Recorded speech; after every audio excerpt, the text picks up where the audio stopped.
kita harus hormat. Bukan hanya orang tua yang sayang kepada kita, tapi kita juga harus menyayangi orang tua kita. Kalau kita sayangi orang tua kita, perhatikan orang tua kita, insya Allah barokah, rezeki semua di depan mata disiapkan oleh Allah. Dan saya mengalami hal itu. Jadi mungkin saya mulai. Saya ini saat ini bukan CEO lagi, bukan direktur utama lagi dari Citra Marga Nusapala, yaitu pengelola jalan tol. Tapi alhamdulillah, 2012 saya sebagai CEO di sana. Tetapi sekarang alhamdulillah saya sudah jadi pemilik 80% saham di Citra Marga. Itu semua bukan karena kepintaran saya, bukan karena kehebatan saya, tetapi semua gerak Allah. Saya mulai dari kecil, saya sebagai pedagang es mambo, pedagang asongan. Saya tidak pernah bermimpi, tapi saya punya mimpi selalu.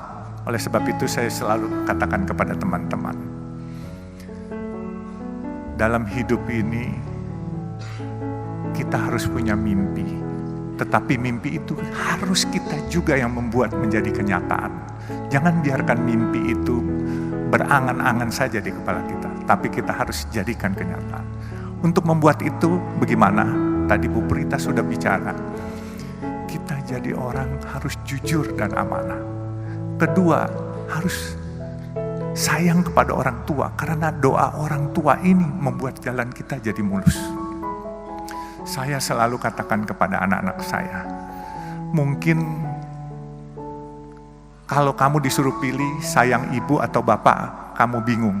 Tapi saya tekankan kepada anak-anak saya, pertama kamu harus lebih hormat, lebih sayang kepada ibu kamu. Baru kedua bapak kamu. Karena pengorbanan ibu kamu jauh lebih besar daripada bapak kamu. Jadi ibu mengandung kita. Begitu kita lahir, kita disuapin, terus kemudian kita ngompol, kita buang air besar, tengah malam, lagi tidur enak-enak, dia bangun, dia susuin kita, kadang-kala cuci, kita punya ngompol cuci, kita punya bekas buang air. Kemudian dia didik kita, dia bawa kita ke sekolah, dia antar, diajarin kita. Kalau seorang ayah cuma cari nafkah saja diberikan, tetapi kalau yang mendidik anak-anak itu semua peran ibu sangat besar. Oleh sebab itu jangan sampai kita lupa akan pengorbanan seorang ibu. Dan pengorbanan seorang ibu itu nggak bisa diukur dengan materi. Saya pun kadangkala suka sedih. Saya kalau ke makam ibu bapak saya, andai kata saya masih punya ibu bapak, pasti saya akan sayangin lebih. Tapi ya mungkin Tuhan berencana lain. Jadi mungkin saya harus jelaskan.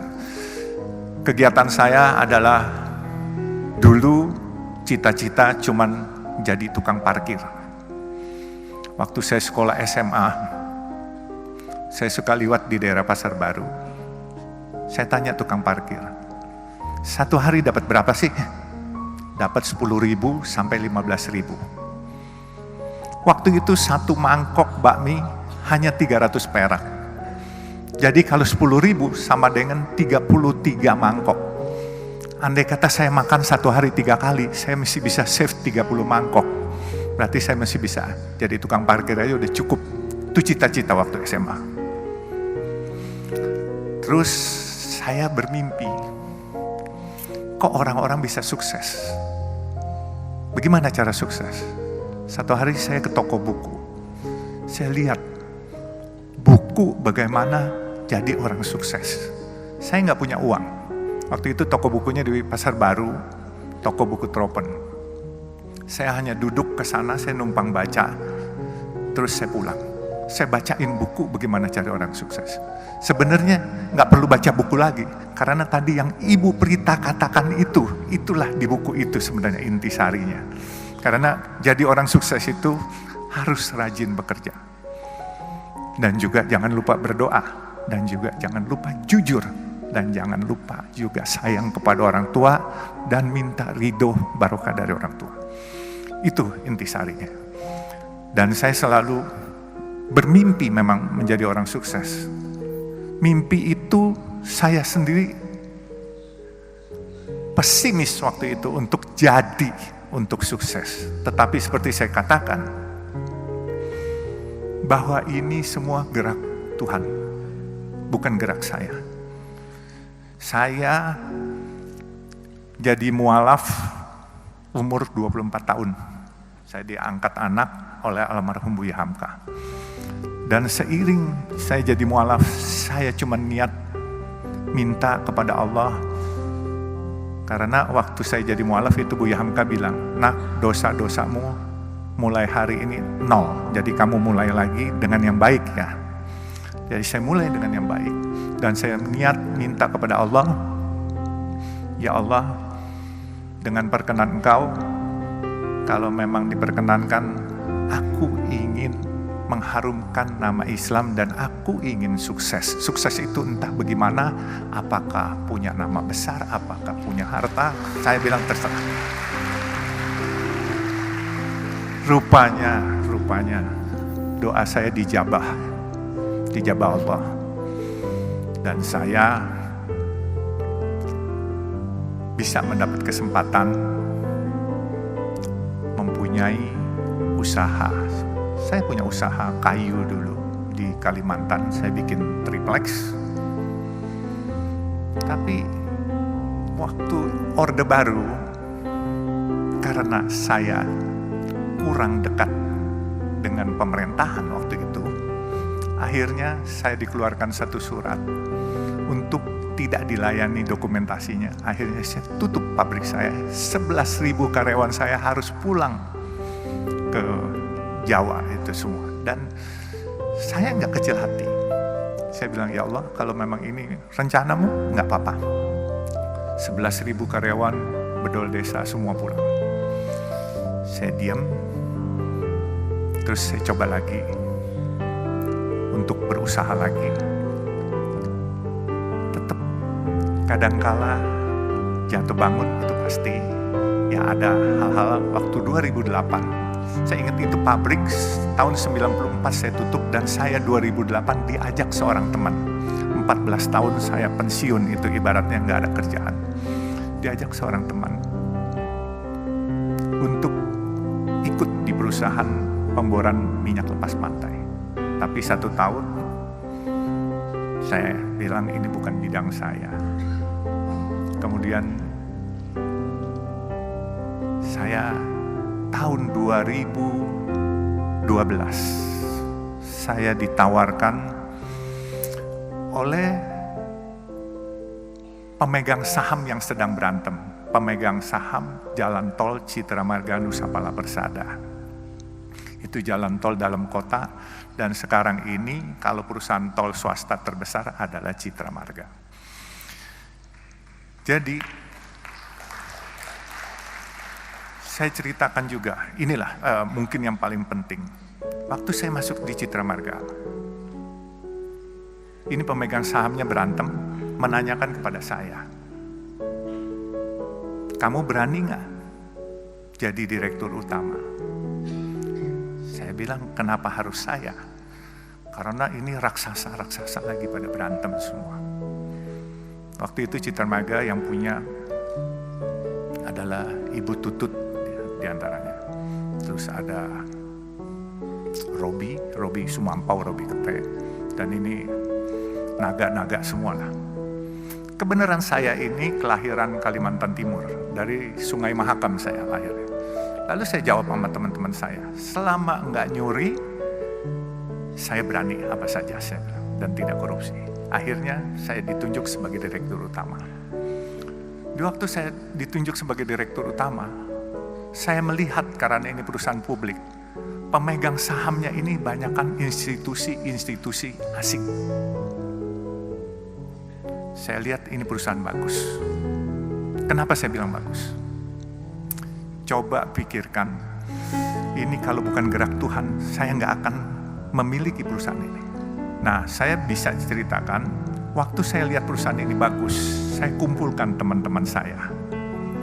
Teman-teman saya dari berbagai macam suku, ada yang Tionghoa atau yang disebut Aseng, Jadi saya bilang, ini daripada asing yang milikin, kenapa enggak kita-kita, kalian para asing, teman-teman maupun yang lain, ayo kita milikin.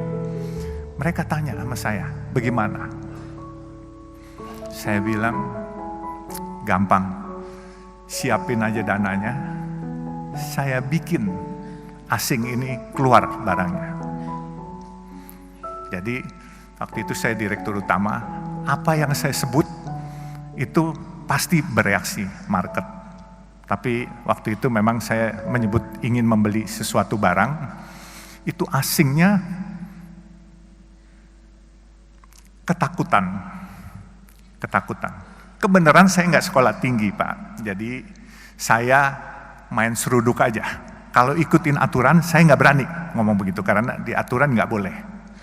Jadi saya bilang hari itu, saya ingin beli Bank Senturi yang sedang bermasalah waktu itu. Itu semua asing tidak setuju. Dia lepas barang itu semua. Akhirnya teman-teman saya beli semua.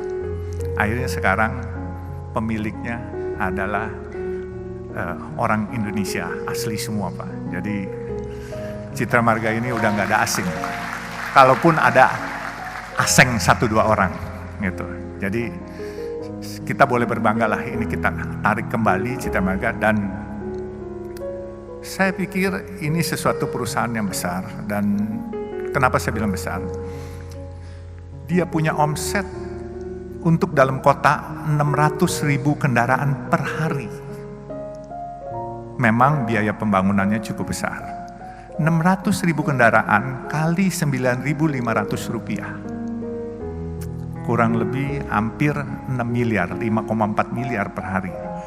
Bagian Jasa Marga separuh, bagian Citra Marga separuh. Tetapi uang itu dipakai untuk pembangunan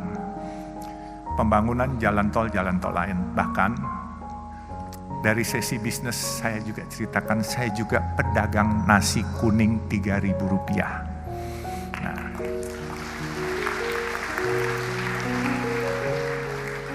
mungkin orang bertanya, kenapa saya dagang nasi kuning 3.000 rupiah? Tadi Pak Kemal nanya, kenapa nggak kasih gratis? Saya beli nasi kuning 10.000, saya jual 3.000. Secara matematika, orang bilang rugi, saya bilang untung. Nanti saya ceritain kenapa untung. Saya harus ceritakan juga, tadi bicara dengan Pak Kemal, kok nggak dikasih gratis aja? Kalau saya kasih gratis, saya memonopoli sedekah itu dan saya memonopoli pahala itu. Tapi kalau saya jual 3.000, saudara-saudara kita yang biasa makan 10.000, dia bisa makan 3.000, dia bisa sedekah buat orang lain yang di bawah dia 3.000 juga, dia mesti save 4.000. Jadi bukan bisnis aja yang nggak boleh dimonopoli, sedekah juga nggak boleh monopoli, pahala juga nggak boleh dimonopoli.